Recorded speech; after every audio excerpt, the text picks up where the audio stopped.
This video is for you if you have never tracked a calorie, if you've never tracked a macro, your digestion sucks and you don't know what to eat, or if you have been diagnosed with celiac disease, your stomach just still, you can't eat anything. This has been my life for years now, and I am so fed up that I have decided to just start from scratch. If you've seen my previous video, you already know I've been tracking my calories using an app called Chronometer, and I have also been doing low FODMAP. It is now day 21 of low FODMAP, so for the first 16 days, I was eating the exact same things. If you want to know what exactly I've been eating, you can check my previous video. I'll link it here so that you can see where I started. Now, the starting point could be different for everyone, but I just went off of Google. What is low FODMAP? Now, there is a low FODMAP app, which I mentioned in my last video as well. You can also do that, but I decided because I often feel malnourished or like I'm not getting enough nutrients, I decided I should just start from scratch and also track my calories just to make sure I'm actually eating enough. When you don't feel good almost all the time and everything seems to upset your stomach, you tend not to eat that much because you just feel like crap. So for 16 days, we did the elimination part of FODMAP. Every morning I've been about the same. My stomach has been doing the same things on the other end. Okay, it's pretty much been the same until day 17. And then day 18, I was like, oh my God.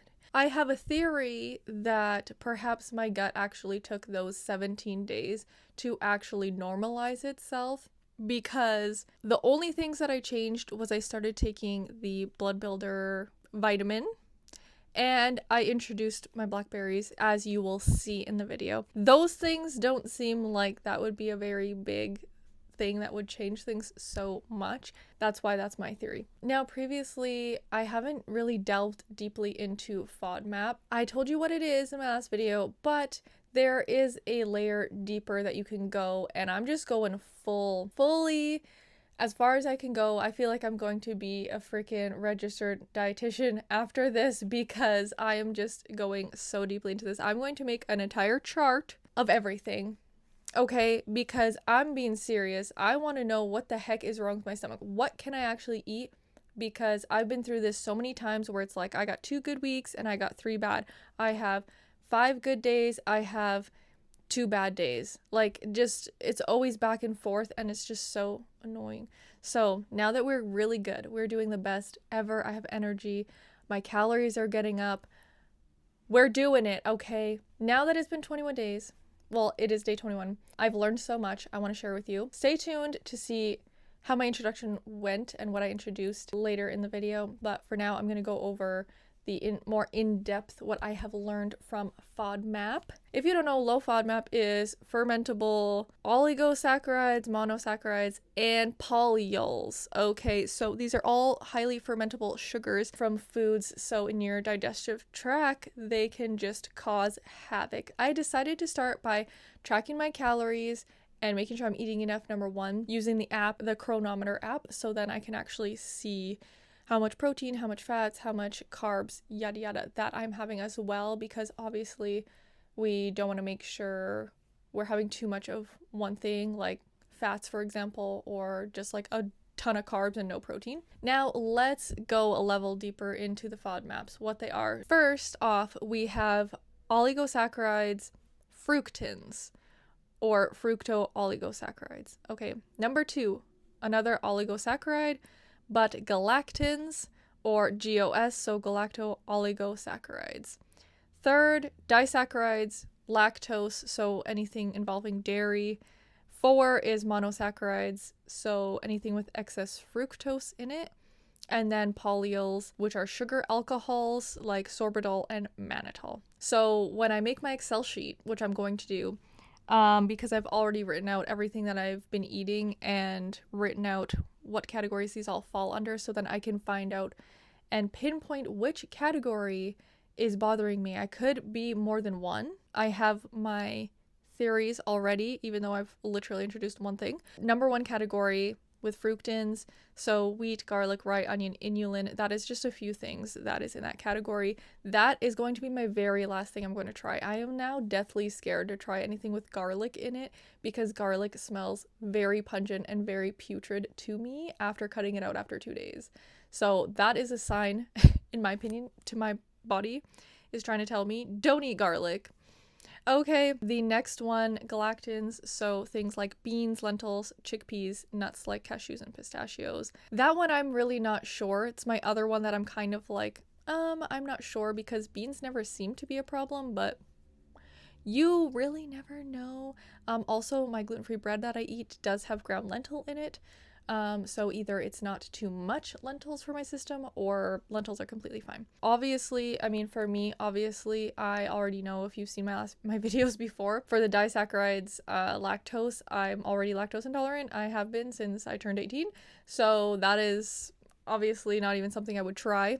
Monosaccharides, excess fructose, so things like honey, apples, pears, watermelon, corn syrup. There's a lot of other things in there, but this one I don't think I have a problem with either because before FODMAP, I did an elimination diet where I was feeling really great for almost 2 weeks and I was drinking apple juice and I did eat an apple during that time. So I really don't think anything in there will bother me, but we'll have to try that one. Polyols, sorbitol, mannitol, a few examples, stone fruits, avocado, cherries, peaches, mushrooms, cauliflower, artificial sweeteners.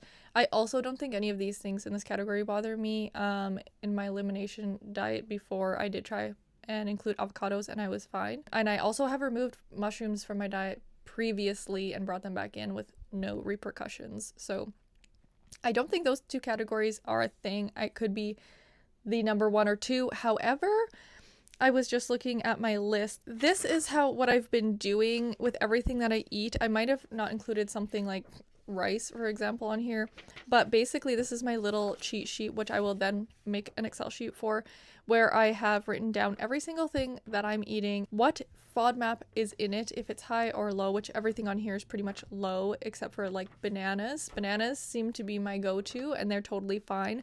I can eat lots of bananas. I can eat them super, super ripe. Not an issue. And they are an oligofructin, which is in the category with wheat and garlic, which is interesting in my opinion. But obviously, it doesn't mean that everything in that category I'm going to be having a hard time with. I also just wrote down like if they're histamine and stuff like an oxalate high or low because I just wanted to know in depth, like if it's not IBS, what else could be triggering me from these foods. So inconclusive so far. The bananas are the one thing that are actually can be very high in the oligofructins, but yeah, I literally could maybe just be garlic and everything else could be totally fine. We don't know. So I've just written out every vegetable, fruit. Some things are low in small portions, so I will just eat small portions of those things instead of eating too many. Now that I have more in-depthly covered some of these things, I hope it's a little bit more helpful in understanding what I'm doing, and if you are struggling, if you want to do this too, do your own research. Obviously, I am not a professional, so I'm just basing off of my personal experience, what I've been doing. With that being said, let's jump right into the video and see how our first trial food went. It is day 17 of FODMAP. Because I worked, of course, I didn't want to try experimenting with anything yet.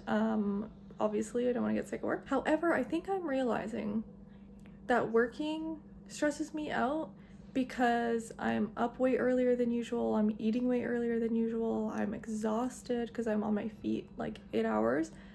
So I think that my stomach doesn't love. So if I ever am like feeling meh, or my stomach's kind of like meh on those mornings, I'm just gonna like put it down to that. If my gut's sensitive, it could be totally like related. All right, but anyways, I've finally chosen what I want to try, and I just quickly looked up if there's a protocol or anything. Basically, it said you want to try the new introduced food for 3 days, and then like stop, I guess. I don't know. I didn't look into it any further than that. I thought that's good enough. I was gonna do apples, but the apples I have look unwell. So we're gonna do blackberries because I had a bag of frozen mixed fruit and happen to have blackberries in it. The only problem is half of these look like raspberries, so we're just gonna eat these. So for 3 days, I'll just pull out what I think is blackberries and then eat them. I'll weigh them out so that I know. Eat them for 3 days and then we'll see. I don't think this category, which I will figure out and I'll let you know. So with this category that they're in, I am going to just try that category first, and maybe nothing in that whatever blackberries category are in. Maybe everything in that category is fine with me. So we will see. We're doing the blackberries today, and for the next 2 days I'll have a portion of blackberry every day and we'll see how I feel. I think I'm gonna feel fine, but anyways, welcome to day 1 of introducing a new food after 16 days of eating low FODMAP. For today's exposure of blackberries, I'm going to be doing this mix in my smoothie, which also has strawberries and blueberries and raspberries. So there will definitely be blackberries in it. So we're just gonna go with that and weigh this whole mix out instead of separately. Update time. All right, y'all. So you saw I did 3 days of the blackberries. Well, the last 2 days I did smoothies where I had the mixture in, but I made sure I scooped like all the blackberries out.